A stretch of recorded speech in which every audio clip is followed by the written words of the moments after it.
Welcome to Front Office Pros. Today, we're going to be going through some Week 11 trade targets. Hike! All right, Joe. So, per usual, each of us have two. So, who's your first one?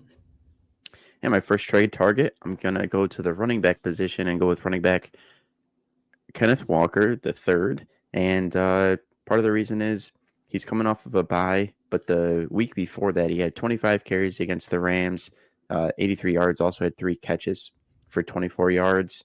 And, the week before that against Buffalo, he was disappointing as well. Kind of dealt with some injuries.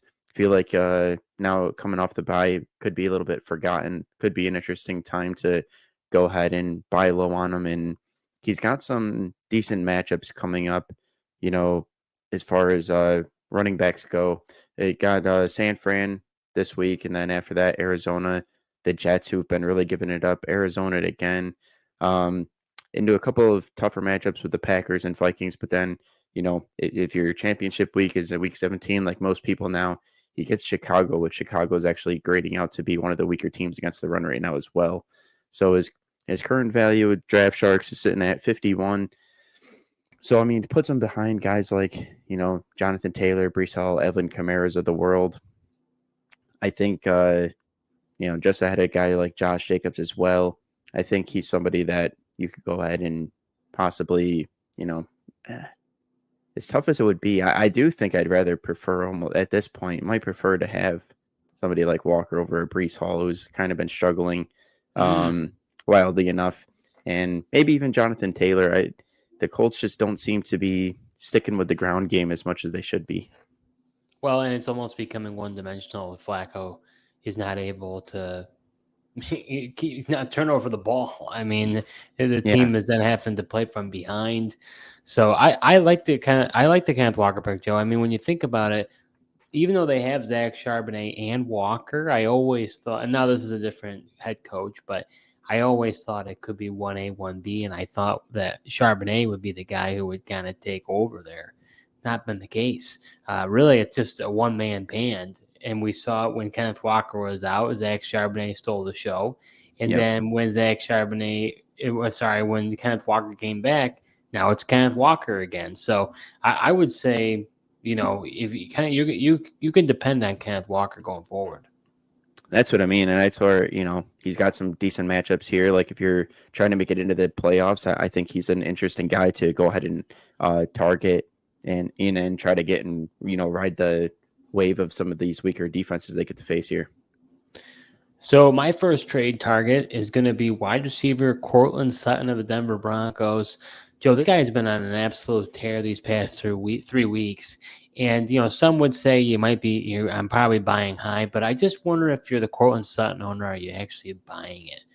He's had 9 targets, 10 targets, 11 targets, has had 100 yards, 122 yards, 70 yards, and had a touchdown. Not getting as many touchdowns as he was with Russ, but I think he's getting a higher target share percentage and more yards. And going forward, they've got some interesting matchups going forward. You've got the Colts, I think, are a good matchup. You've got the Raiders. You've got the Bengals. So it seems like, Courtland Sutton is really becoming Bo Nix's number one target. He seems to be targeting him down the field often. So when you look at this trade value chart over at Draft, have him than a guy like Jalen Waddle. He hasn't had volume all year. Much rather have a guy like Courtland Sutton. JSN's interesting, but with DK Metcalf coming back probably this week, not as interested in him anymore. Jacoby Myers is ahead of him. You could even honestly make the case. You have Brian Thomas Jr. If Mac Jones is going to be the quarterback and Trevor Lawrence is done for the year, if you're playing for this season, I think you'd rather have Courtland Sutton. So he's not a flashy name. The Denver Broncos have been dogged on for most of the year. People didn't think they'd even get more than 5 wins. Honestly, I didn't think they would do that well. I think they've overperformed expectations. So I think you could pry away Courtland Sutton, even though he's been on a pretty good tear. Unless a Broncos fan owns him, then good luck. Yeah, because to your point, Broncos fans would kind of see that connection that he and Bo Nix just seem to have. You're right. It was going to be hard for him to replicate those 10 touchdowns that he had last year with Russell Wilson, but it was nice to see as Bo has continued to grow. He's really been that first read in the offense that he tries to go to, and not to mention now you're talking about like future matchups, but like Sutton absolutely cooked Trent McDuffie, and he's highly regarded as, a top corner. Chiefs have a good pass defense, and he continually just, was beating him. He beat him on that 32-yard touchdown, the play that should have set up the game-winning field goal as well. So Courtland Sutton definitely has been impressive, and, I do think, unfortunately, Brian Thomas Jr. could be an interesting option to go get Sutton, because Mac Jones going forward, and even like those Dallas Cowboys weapons with Cooper Rush, man, these injuries to the quarterback position suck. Really do. It tarnishes their value for this season. Dynasty, it's a whole different ball game. But when it comes to Courtland Sutton, I think will he can they do have other weapons. They've got Vele, they've got Troy Franklin, so it's not to say that those other guys couldn't step up. But Sutton's the veteran of the room. He seems to kind of have that number one target lock down, in my opinion. So I like him as an option. If you're interested in competing, I think it's a good move. Yeah, I do too. I mean, they do have some, easier matchups coming up here. Starting this week with the Falcons. I mean, that's a really good matchup. You saw what MVS was able to do to that defense just this past week. Are you enjoying this episode so far? Well, if you are, subscribe to our YouTube channel, smash that like button, and hit the notification bell for upcoming videos. We do videos throughout the year, so you're not going to want to miss what we have in store. All right, Joe, so going on to your next trade target, who is it? Yeah, we're going to stay at the wide receiver position, and kind of similar to you with Courtland Sutton, I was just looking over the list at Draft Sharks here and saw Terry McLaurin sitting at 33 value. Even with Brian Thomas Jr., Calvin Ridley's ahead of him. He's just ahead of a guy like Zay Flowers as well. Just thought it was an interesting spot for him, because I feel like Terry McLaurin's been really solid. He's got a grasp on that, target share of the offense, with the rookie quarterback, in Daniels. J.J. Daniels, yeah. Yeah. I don't know why I was blanking on his name. But yeah, with Daniels, they have he gets all the deep targets. They got a good rapport going. And I just think they don't, as far as the rest of the way, they don't have the best schedule. But I will say, if you're a playoff contending team, looking to make it in the championship rounds, I mean, we just talked about it. The Atlanta Falcons is who the Commanders get on most people's championship weeks in Week 17. And I think that's pretty enticing. Yeah, I'm a little surprised. It just depends if you're in a standard league or a PPR league. Regardless, I think his value is quite low. I want to say in a PPR league right now, in our league, the one that you run, I think he's 9th, if I'm not mistaken. So he's a wide receiver one. He has been all year. And he's in their number one target. It's not even close. I think that's one of the reasons why I liked him, because he's always been a good player, and he's had rags to riches as far as the quarterback play. He's done quite well. So with Jane Daniels coming in, I thought it could only be better, and he really has proven that to be the case. So I'm with you. I mean, they've got Josh Downs ahead of them. That just seems crazy to me. Yeah, Josh Downs is a guy, people are hoping to pick up off the waiver wires, and he's been the most consistent guy of the Colts offense. But there's Michael Pittman. We got Adonai Mitchell looking to prove himself here, and then a guy like Alec Pierce as well. There's a lot more options and mouths to feed in Indianapolis than there is in Washington. Even a guy like T. Higgins, I know you were excited about him, but the guy can't stay healthy. I almost feel like this season's kind of a loss for him. And I don't know how motivated he is to be on the field. He's franchise tagged. He didn't want to be in Cincinnati. The team is kind of on the verge. I don't know. It just seems like a bad situation. Yeah. Coming from a T. Higgins owner, it has been pretty frustrating, man. And to your point, I don't know how motivated he is either to get back onto the field here. It doesn't seem like he's that motivated. I mean, what was it a few weeks ago? Whatever the guy said, someone asked him, he said, "Sit me in fantasy" or something like that. I thought I saw something like that. I'm not sure if I saw that, but it wouldn't surprise me. So my final trade target, and this one's gonna be a little controversial. And I'm putting my neck out on the line here, Joe. Oh, boy. That's going to be wide receiver DJ Moore of the Chicago Bears. Look, the Bears have been an absolute dumpster fire. There's even rumors out there. Who knows if you really want to believe in the rumors or not, but they're out there that if Caleb Williams isn't really able to start kind of ramping up this offense and things kind of stall out, they may start putting Tyson Badgett into the fourth quarter just to preserve him because he's getting pancaked left and right by these defensive linemen. The offensive line is just this absolute sieve. So when it comes to DJ Moore, you might be saying, well, why would you want to suggest him? Well, his value on Draft Sharks is completely, I mean, I can't believe how low it is. I mean, you're talking about, Jerry Jeudy, Romeo Dobbs, Juwan Jennings, even a guy like Cedric Tillman, who was a waiver wire guy we were talking about a few weeks ago. All those guys are ahead of DJ Moore, and I understand DJ Moore is more so of a name at this point. He really hasn't been producing. But, as we talk about, Joe, often the squeaky wheel gets the grease. And now you just have Shane Waldron no longer as the offensive coordinator. He should probably never have been the offensive coordinator to begin with. I don't know. He didn't do much in Seattle. Why Matt Eberflus decided to hire him, that was a head scratcher altogether. And you don't have to hear me. Listen to any Chicago Bears media person right now. They're going off about it.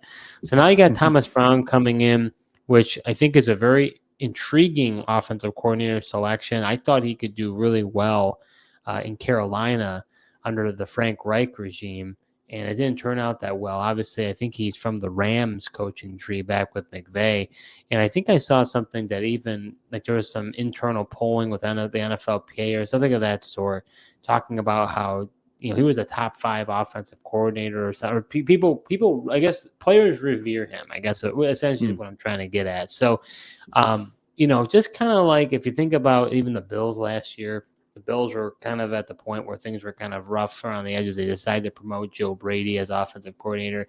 And if you remember, he did not do well at all in his first stint with Matt Rule, I believe, as the offensive coordinator for Carolina. Things did not go well. He ended up having to take a quarterback coach job for the Bills to kind of just try to salvage his coaching career. And, hey, now he had the opportunity. Ken Dorsey was gone. Then what do you know? Now he has an opportunity. So I could see a similar thing here. Thomas Brown, again, ironically, was the Carolina Panthers as well. I think this could be an opportunity where he then now becomes the offensive coordinator. We'll see. I mean, for Eberflus' sake, hopefully it saves him his job. But I think this offense could look differently. And as a result, long story short, it was a little bit of a monologue here. I like DJ Moore. I mean, you've got Vikings twice. You got Lions twice. So those are some both good matchups there.